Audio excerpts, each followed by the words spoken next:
Votre espace disque C est plein, vous commencez à voir rouge.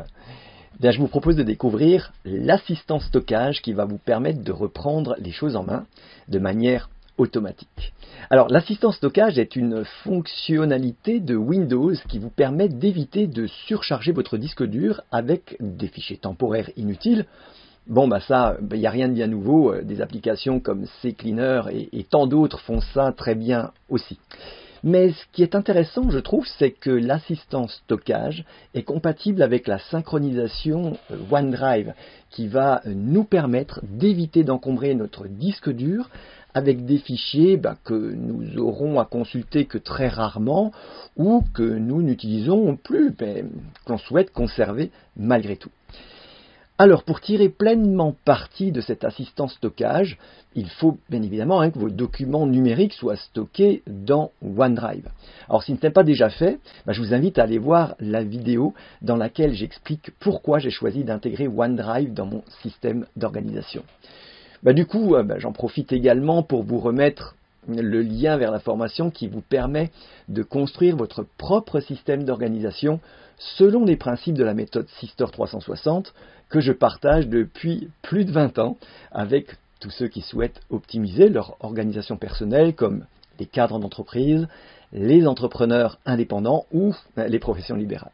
Alors ce système d'organisation intègre Outlook, OneNote et OneDrive justement. Pour bien comprendre, juste avant de paramétrer cet assistant stockage pour qu'il travaille à notre place, ouvrons un dossier OneDrive pour voir une petite particularité. Vous allez effectivement trouver une colonne statut qu'on ne retrouve pas dans un dossier Windows classique. Alors, dans cette colonne, il peut y avoir trois types d'icônes. Des nuages, des coches vertes sur fond blanc et des coches vertes sur fond vert. Alors les icônes en forme de nuages signifient que le fichier en question est uniquement stocké en ligne. Les coches vertes ou blanches montrent que les fichiers sont toujours stockés en ligne, mais également sur votre PC en local. Alors on verra un peu plus loin qu'est-ce qui distingue les coches blanches sur fond vert et les coches vertes sur fond blanc. Alors si vous double-cliquez sur un fichier en ligne, là où il y a le petit nuage, ce fichier sera automatiquement téléchargé sur votre ordinateur. Alors vous voyez, le fichier s'ouvre ici, je vais le refermer immédiatement, et vous voyez que ce petit nuage se transforme en coche verte, donc sur fond blanc. Et vous voyez ici, quand je mets le pointeur sur la coche, apparaît la mention disponible sur cet appareil. Donc c'est à ce moment en fait que la mémoire de votre disque C commence à se charger. Alors à l'inverse, si on veut décharger la mémoire de l'ordinateur, il suffit de cliquer droit sur le fichier et de sélectionner la commande ou le menu libérer de l'espace. Il n'y a donc plus que le libellé du fichier qui apparaît dans votre dossier, la mémoire de votre ordi s'est à nouveau allégée. Donc chaque fois qu'on ouvre un fichier, il se télécharge automatiquement.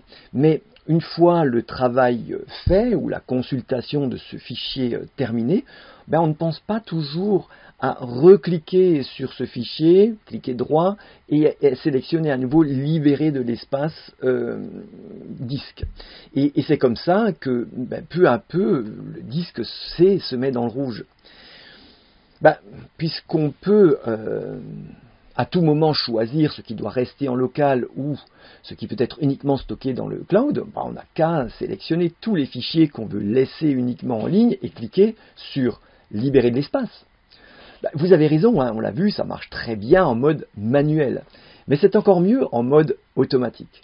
Et c'est là que l'assistant stockage prend tout son sens et entre en jeu. On va pouvoir le paramétrer pour qu'il fasse cela à notre place, selon les conditions qu'on va définir ensemble. Alors pour accéder à l'assistant stockage, on va cliquer sur l'icône Windows, on va sélectionner la roue dentée, donc paramètres, et on va aller cliquer sur Système. On va sélectionner ensuite Stockage. Et là, donc, apparaît la fenêtre du stockage. Alors, on voit ici la répartition et ce par quoi est utilisé l'espace disque C. Mais on va passer rapidement ici. On va laisser tourner. Là, il est en train de faire l'inventaire de tout ce qu'il y a sur les différents espaces. Et on va aller directement dans configurer l'assistant de stockage ou l'exécuter maintenant. Donc, on clique là-dessus et on arrive donc dans une nouvelle fenêtre avec différentes possibilités. Donc vous voyez ici, donc l'assistant stockage est bien activé. L'assistant stockage s'exécute lorsque l'espace disque est insuffisant. Alors vous voyez ici, on va pouvoir définir la fréquence de cette intervention de l'assistant stockage et comment il va intervenir. Donc moi je vais laisser ici lorsque l'espace disque est faible. Pourquoi? Parce qu'il y a d'autres valeurs ici qui vont finalement prendre le dessus là-dessus. Donc les fichiers temporaires, supprimer les fichiers temporaires que mes applications n'utilisent pas. Donc on coche, en tout cas moi je vais cocher ceci. Supprimer les fichiers de la corbeille s'ils s'y trouvent depuis plus de 30 jours. C'est vrai que parfois on peut jeter quelque chose et avoir à y revenir. Bon, ça arrive assez peu, mais on ne sait jamais. Donc moi je laisse 30 jours ici. Supprimer les fichiers du dossier téléchargement s'ils n'ont pas été ouverts depuis plus de... j'ai choisi 60 jours, bon, je pourrais réduire un peu. En fait, mon fichier téléchargement ne se remplit pas, il est tout le temps vide parce que j'ai sélectionné la fonction qui permet d'enregistrer tout de suite les fichiers téléchargés. Voilà, donc finalement, il n'y a rien chez moi dans le fichier téléchargement, dans le dossier téléchargement. Bon, je laisse 60 jours. Contenu dans le cloud disponible en local. Alors, l'assistant stockage peut libérer de l'espace en supprimant de votre appareil le contenu inutilisé sauvegardé dans le cloud. Alors là, moi, je trouve que cette mention supprimant de votre appareil, en supprimant de votre appareil, mais je trouve que ça porte à confusion. On a l'impression que ça y est, les fichiers vont être définitivement supprimés. Donc moi, ça m'inquiète toujours un peu cette façon de libérer les choses. Donc, on est d'accord, c'est vraiment uniquement supprimé de l'espace de stockage local et mis en disponibilité dans le cloud. Le contenu marqué toujours conservé sur cet appareil ne sera pas affecté. Alors ça, c'est la coche vert, la coche blanche sur fond vert qui doit être sélectionnée pour justement marquer ce contenu, pour toujours le conserver sur cet appareil et que du coup l'assistant ne prenne pas en compte ces fichiers-là. Vous voyez ici par exemple, j'ai cocher cette option-là, donc toujours disponible sur cet appareil, parce que c'est une animation de formation. Une petite anecdote, un jour je me prépare à dispenser une formation en présentiel et j'avais mon PowerPoint dans le cloud et au moment de cliquer dessus, le téléchargement ne se fait pas parce que le réseau n'était pas bon, ou en tout cas je ne sais pas, la connexion n'était pas bonne ou trop lente, j'en sais rien. En tout cas, je n'ai pas réussi à télécharger ce fichier tout de suite. Donc j'étais un peu inquiet, ça s'est finalement fait, mais aujourd'hui, pour sécuriser vraiment cela, ce PowerPoint, cette animation de formation, je la garde toujours sur mon ordi. Et du coup, toutes les autres vont partir dans le cloud au moment où l'assistant va faire son travail. Alors, du coup, on va choisir un délai. Donc, moi, je vais choisir 14 jours pour que les fichiers sur lesquels je suis actuellement en train de travailler ne soient pas systématiquement mis dans le cloud si je mets tous les jours. Vous voyez, ça c'est un peu serré à mon avis comme délai. 60 jours, c'est peut-être un peu beaucoup parce que je travaille beaucoup sur des fichiers de montage vidéo qui prennent énormément de place. Et du coup, là, je pense que 14 jours, c'est le bon compromis. Rien n'empêchera d'y revenir plus tard. Libérer de l'espace maintenant. S'il ne vous reste pas beaucoup d'espace, nous pouvons essayer de libérer de l'espace utilisé par les fichiers maintenant en utilisant les paramètres sur cette page.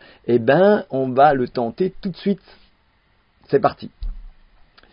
Donc, le nettoyage se fait. Or, c'est pareil, nettoyer, moi je trouve que le terme n'est pas approprié parce qu'on a toujours l'impression qu'il y a des choses là qui vont se supprimer, qui vont se jeter. Donc, moi j'aime pas bien ce terme nettoyage qui semble un peu extrême. Je préférais allègement de mémoire vers le cloud ou une espèce de truc comme ça. Or, c'est vrai que là, il y a aussi la partie suppression de fichiers temporaires, donc bon. En tout cas, il est en train de faire ce nettoyage. On attend, moi c'est toujours un peu inquiet dans cette phase-là, mais bon, soyons confiants. Ça prend du temps. Je vais peut-être couper la vidéo et puis je reviendrai après. A tout de suite. Allons vérifier si le disque C a repris une belle couleur bleue. Ok, alors désormais, tous les fichiers qui n'auront pas été utilisés dans ce délai de 14 jours seront rendus disponibles uniquement dans le cloud. Rien n'est supprimé, c'est juste la mémoire de votre ordi en local qui est allégée. Alors vous pouvez à tout moment cliquer sur ces fichiers pour les rendre dispo hors connexion ou pas. Je vous laisse donner vos consignes à votre assistant stockage.